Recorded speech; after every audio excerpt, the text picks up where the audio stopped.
বন্ধুরা, আরও একটি নতুন ভিডিওতে সবাইকে স্বাগত জানাই। আজকে ডাব্লিউবিপি ও কেপি কনস্টেবল পরীক্ষার্থীদের জন্য একটি গুরুত্বপূর্ণ ক্লাস নিয়ে হাজির হয়েছি।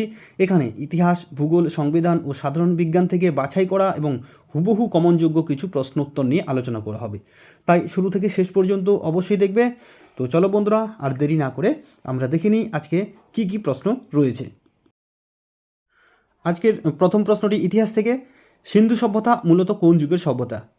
লৌহ যুগের, তাম্রপ্রস্তর যুগের, ব্রোঞ্জ প্রস্তর যুগের, মধ্যপ্রস্তর যুগের। তাহলে এই চারটে অপশন আছে, এই চারটে অপশনের মধ্যে কোন অপশনটি সঠিক হবে?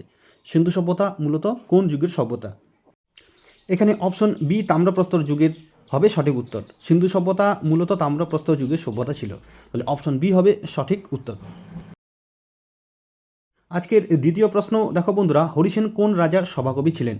সমুদ্রগুপ্ত, দ্বিতীয় চন্দ্রগুপ্ত, হর্ষবর্ধন, কনিষ্ক। তাহলে হরিসেন কোন রাজার সভাকবি ছিলেন? এখানে উত্তরটি হবে অপশন সি হর্ষবর্ধন। হরিসেন রাজা হর্ষবর্ধনের সভাকবি ছিলেন। এখানে আরেকটি গুরুত্বপূর্ণ পয়েন্ট তোমরা মনে রেখো বন্ধুরা, হরিসেন লিখিত একটি রচনা হলো এলাহাবাদ প্রশস্তি। তাহলে এখানে প্রশ্ন থাকতে পারে এলাহাবাদ প্রশস্তি কার রচনা? উত্তর হবে হরিসেন। এবং এটি বন্ধুরা মনে রাখবে সংস্কৃতে লেখা একটি রচনা, এবং এই এলাহাবাদ প্রশস্তি সমুদ্রগুপ্তের কৃতিত্ব বর্ণনা করে। এবারের প্রশ্নটি দেখো, জলবিষুব কোন তারিখটিকে বা দিনটিকে বলা হয়? 21শে মার্চ, 21শে জুন, 23শে সেপ্টেম্বর, 22শে ডিসেম্বর। তাহলে কোন অপশনটি এখানে সঠিক হবে? এই প্রশ্নের সঠিক উত্তরটি হবে অপশন সি 23শে সেপ্টেম্বর। জলবিষুব বলা হয় 23শে সেপ্টেম্বর তারিখটিকে বা দিনটিকে। এখানে মনে রাখবে বন্ধুরা, 21শে মার্চ এবং 23শে সেপ্টেম্বর এই দুটি দিন কিন্তু খুবই গুরুত্বপূর্ণ। 21শে মার্চকে বলা হয় মহাবিষুব এবং 23শে সেপ্টেম্বর তারিখটিকে বলা হয় জলবিষুব। এখানে 21শে মার্চ মহাবিষুব কেন বলা হয় বন্ধুরা? এখানে মনে রাখবে এই 21শে মার্চ তারিখে সূর্য উত্তর অভিমুখে থাকে এবং উত্তর গোলার্ধে, পৃথিবীর উত্তর গোলার্ধে মহাদেশগুলি অবস্থান করে। তাই এই 21শে মার্চ দিনটিকে বলা হয় মহাবিষুব। এবং 23শে সেপ্টেম্বর সূর্য দক্ষিণ অভিমুখে করে থাকে এবং তাই এই দিনটিকে বলা হয় জলবিষুব, কারণ দক্ষিণ গোলার্ধে জলভাগের পরিমাণ বেশি। এরপরের প্রশ্নটি দেখো। এবারের প্রশ্নটি দেখো, পৃথিবীর দীর্ঘতম পর্বতমালা কোনটি? অপশনগুলি আছে হিমালয়, আলপস, আন্দিজ, রকি। তাহলে এই চারটে অপশনের মধ্যে কোন অপশনটি সঠিক হবে? এখানে বন্ধুরা অপশন সি আন্দিজ হবে সঠিক উত্তর। পৃথিবীর দীর্ঘতম পর্বতমালা হলো অপশন সি আন্দিজ, এবং এই আন্দিজ হলো ভঙ্গিল পর্বত। এখানে মনে রাখবে প্রশ্ন থাকতেই পারে যে আন্দিজ কোন ধরনের পর্বত? উত্তরটি হবে ভঙ্গিল পর্বত। তাহলে বন্ধুরা, পৃথিবীর দীর্ঘতম পর্বতমালা কোনটি? এই প্রশ্নের উত্তর হয়ে যাবে অপশন সি আন্দিজ। এর পরের প্রশ্নটি দেখো। এবারের প্রশ্ন, বিক্রমশিলা মহাবিহার কে প্রতিষ্ঠা করেন? ধর্মপাল, কুমারগুপ্ত, রামপাল, গোপাল। তাহলে এখানে কোন অপশনটি সঠিক হবে? এখানে বন্ধুরা অপশন এ ধর্মপাল হবে সঠিক উত্তর। বিক্রমশিলা মহাবিহার প্রতিষ্ঠা করেছিলেন পাল রাজা ধর্মপাল। এবং মনে রাখবে বন্ধুরা, এই বিক্রমশিলা মহাবিহার হলো বৌদ্ধ শিক্ষার্থীদের জন্য প্রতিষ্ঠিত একটি প্রতিষ্ঠান।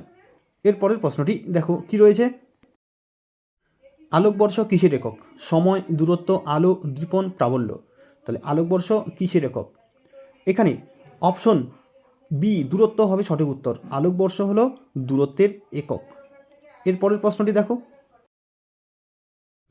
বিশুদ্ধ জলে লবণ মেশালে এর স্ফুটনাঙ্ক বাড়বে, কমবে, একই থাকবে, উপরের কোনোটিই নয়। তাহলে কোন অপশনটি সঠিক হবে? বিশুদ্ধ জলে লবণ মেশালে এর স্ফুটনাঙ্কের অবস্থা কি হবে?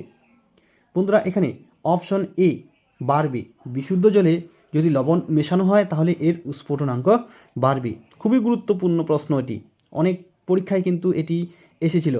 এর পরের প্রশ্নটি দেখো। বুদ্ধদেব কোথায় প্রথম ধর্ম প্রচার করেন? এবারের প্রশ্নটি দেখো, বুদ্ধদেব কোথায় প্রথম ধর্ম প্রচার করেন? এই প্রশ্নটিও কিন্তু তোমাদের পরীক্ষার জন্য খুবই গুরুত্বপূর্ণ। অনেক কম্পিটিটিভ এক্সামে কিন্তু এই প্রশ্নটি এসেছিল। তাহলে অপশন আছে চারটি, মগধ, সারনাথ, সাঁচি, লুম্বিনী। কোন অপশনটি সঠিক হবে? এখানে অপশন বি সারনাথ হবে সঠিক উত্তর। বুদ্ধদেব প্রথম তার ধর্ম প্রচার করেছিলেন সারনাথে। এবং এখানে একটি ইম্পর্টেন্ট পয়েন্ট তোমরা মনে রাখবে বন্ধুরা, বুদ্ধদেব এই যে প্রথম ধর্ম প্রচার করেছিলেন সারনাথে, এই ধর্ম প্রচারের ঘটনাকে বলা হয় ধর্মচক্র প্রবর্তন। তাহলে প্রশ্ন অনেক সময় আসে যে বুদ্ধদেবের প্রথম ধর্ম প্রচারকে কি বলা হয়? উত্তরটি হবে ধর্মচক্র প্রবর্তন। এর পরের প্রশ্নটি দেখো, নিম্নলিখিত তরলগুলির মধ্যে তাপের সর্বোত্তম পরিবাহী কোনটি? অপশন আছে জল, পারদ, ইথার, অ্যালকোহল। তাহলে এই চারটি অপশনের মধ্যে কোনটি সঠিক হবে? নিম্নলিখিত তরলগুলির মধ্যে তাপের সর্বোত্তম পরিবাহী কোনটি? বন্ধুরা এখানে অপশন বি পারদ হবে সঠিক উত্তর। নিম্নলিখিত তরলগুলির মধ্যে পারদ সর্বোত্তম তাপের পরিবাহী। তাহলে অপশন বি হবে এখানে সঠিক উত্তর। এই প্রশ্নটিও কিন্তু খুবই গুরুত্বপূর্ণ এবং এখানে মনে রাখবে বন্ধুরা, এই পারদ থার্মোমিটারে ব্যবহার করা হয়। অনেক সময় প্রশ্ন আসে থার্মোমিটারে তরল পদার্থ হিসেবে কি ব্যবহার করা হয়? উত্তরটি হবে পারদ। এর পরের প্রশ্নটি দেখো কি রয়েছে, পৃথিবীর দীর্ঘতম হিমবাহের নাম কি? একটি খুবই গুরুত্বপূর্ণ প্রশ্ন। পৃথিবীর দীর্ঘতম হিমবাহের নাম কি? এখানে চারটি অপশন রয়েছে, হুবার্ট, সিয়াচেন, ল্যাম্বার্ট, কোয়ারিক। তাহলে চারটি অপশনের মধ্যে কোন অপশনটি সঠিক হবে? এখানে অপশন সি ল্যাম্বার্ট হবে সঠিক উত্তর। পৃথিবীর দীর্ঘতম হিমবাহ হলো ল্যাম্বার্ট। তাহলে অপশন সি হবে এখানে সঠিক উত্তর। এর পরের প্রশ্নটি দেখো কি রয়েছে, বায়ুমণ্ডলের কোন স্তর থেকে বেতার তরঙ্গ প্রতিফলিত হয়? এটিও খুবই গুরুত্বপূর্ণ প্রশ্ন। বায়ুমণ্ডলের কোন স্তর থেকে বেতার তরঙ্গ প্রতিফলিত হয়? অপশনগুলি আছে ট্রপোস্ফিয়ার, স্ট্র্যাটোস্ফিয়ার, মেসোস্ফিয়ার, আয়োনোস্ফিয়ার। তাহলে কোন অপশনটি সঠিক হবে? এখানে অপশন ডি আয়োনোস্ফিয়ার হবে সঠিক উত্তর। তাহলে বায়ুমণ্ডলের আয়োনোস্ফিয়ার স্তর থেকে বেতার তরঙ্গ প্রতিফলিত হয়। এবং বন্ধুরা এই আয়োনোস্ফিয়ারের আরেকটি নাম আছে, সেটি হলো থার্মোস্ফিয়ার। তাহলে বায়ুমণ্ডলের কোন স্তর থেকে বেতার তরঙ্গ প্রতিফলিত হয়? উত্তরটি হবে আয়োনোস্ফিয়ার বা থার্মোস্ফিয়ার। এর পরের প্রশ্নটি দেখো, রাজ্যপালকে কে নিয়োগ করেন? প্রধানমন্ত্রী, মুখ্যমন্ত্রী, ভারতের প্রধান বিচারপতি, রাষ্ট্রপতি। তাহলে কোন অপশনটি সঠিক হবে? রাজ্যপালকে কে নিয়োগ করেন? এখানে অপশন ডি রাষ্ট্রপতি হবে সঠিক উত্তর। রাজ্যপালকে নিয়োগ করেন রাষ্ট্রপতি। তাহলে অপশন ডি হবে এখানে সঠিক উত্তর। এখানে আরেকটি ইম্পর্টেন্ট পয়েন্ট তোমরা মনে রাখবে বন্ধুরা, এই রাজ্যপাল নির্বাচিত হওয়ার জন্য ন্যূনতম বয়স প্রয়োজন 35 বছর। এখান থেকেও প্রশ্ন আসতে পারে যে রাজ্যপাল নির্বাচিত হওয়ার জন্য ন্যূনতম বয়স কত প্রয়োজন? উত্তরটি হবে 35 বছর। এরপরের প্রশ্নটি দেখো, রাষ্ট্র পরিচালনার নির্দেশমূলক নীতিটি কোন দেশের সংবিধান থেকে নেওয়া হয়েছে? খুবই গুরুত্বপূর্ণ একটি প্রশ্ন। এটি কিন্তু অনেক পরীক্ষাতেই এসেছিল। রাষ্ট্র পরিচালনার নির্দেশমূলক নীতিটি কোন দেশের সংবিধান থেকে নেওয়া হয়েছে? Britain, Canada, America, Ireland. তাহলে কোন অপশনটি সঠিক হবে? এখানে অপশন ডি আয়ারল্যান্ড হবে সঠিক উত্তর। রাষ্ট্র পরিচালনার নির্দেশমূলক নীতিটি আয়ারল্যান্ড দেশের সংবিধান থেকে নেওয়া হয়েছে। খুবই গুরুত্বপূর্ণ প্রশ্ন কিন্তু এটি।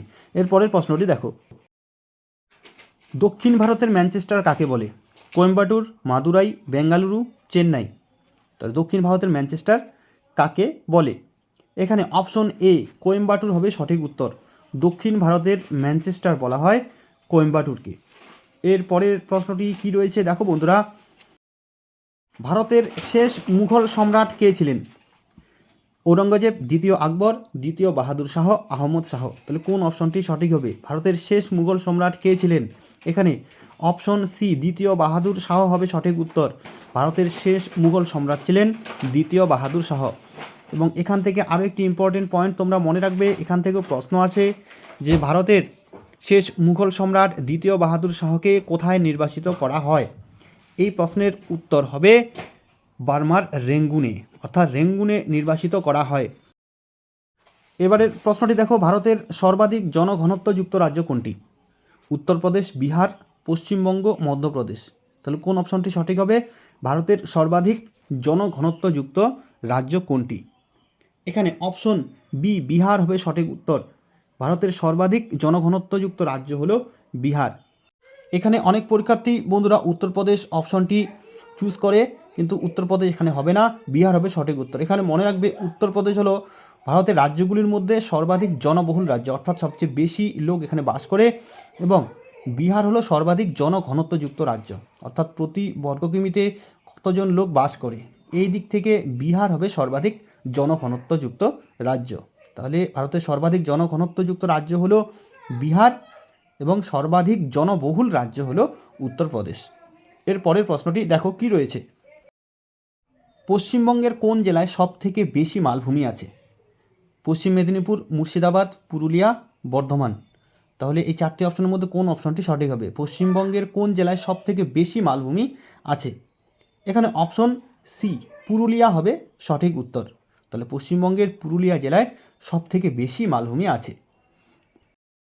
এবারের প্রশ্নটি দেখো, এইডস বা HIV ভাইরাস হলো DNA virus, RNA virus, DNA ও RNA ভাইরাস কোনোটিই নয়। তাহলে কোন অপশনটি সঠিক হবে? এখানে অপশন বি RNA ভাইরাস হবে সঠিক উত্তর। তাহলে এইডস বা HIV ভাইরাস হলো RNA ভাইরাস। এর পরের প্রশ্নটি দেখো, ফিলোজফিক জুলজিক বইটির লেখক কে? ফিলোজফিক জুলজিক বইটির লেখক কে? অপশন আছে Charles Darwin, Watson, Lamarck, Aristotle. এই প্রশ্নটি খুবই গুরুত্বপূর্ণ বন্ধুরা, অনেক কম্পিটিটিভ এক্সামে কিন্তু এই প্রশ্নটি এসেছিল, তাই তোমাদের আপকামিং WBP KP কনস্টেবল পরীক্ষার জন্য খুবই গুরুত্বপূর্ণ একটি প্রশ্ন। কোন অপশনটি সঠিক হবে? এখানে অপশন সি ল্যামার্ক হবে সঠিক উত্তর। ফিলোজফিক জুলজিক বইটির লেখক হলেন ল্যামার্ক। এর পাশাপাশি বন্ধুরা মনে রাখবে, এখানে চার্লস ডারউইন অপশন এ যে আছে, এখান থেকেও কিন্তু একটি ইম্পর্টেন্ট পয়েন্ট তোমরা মনে রাখবে। এখান থেকে প্রশ্ন হয় on the origin of species বইটি কার লেখা? On the origin of species বইটি কার লেখা? উত্তর হবে চার্লস ডারউইন। এবং আরেকটি প্রশ্নও আসে, প্রাকৃতিক নির্বাচন বা তত্ত্বের প্রবক্তা কে? প্রাকৃতিক নির্বাচন বা তত্ত্বের প্রবক্তা কে? এই প্রশ্নেরও সঠিক উত্তর হবে চার্লস ডারউইন। তাহলে আমাদের এখানে যে প্রশ্নটি রয়েছে ফিলোজফিক জুলজিক বইটির লেখকে, আমাদের এই প্রশ্নের উত্তরটি হবে অপশন সি ল্যামার্ক। পরের প্রশ্নটি দেখো,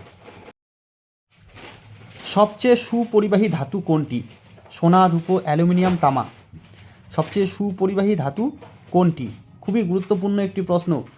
এখানে অপশন বি রূপো হবে সঠিক উত্তর। সবচেয়ে সুপরিবাহী ধাতু অর্থাৎ সর্বোত্তম সুপরিবাহী ধাতু হলো রূপো।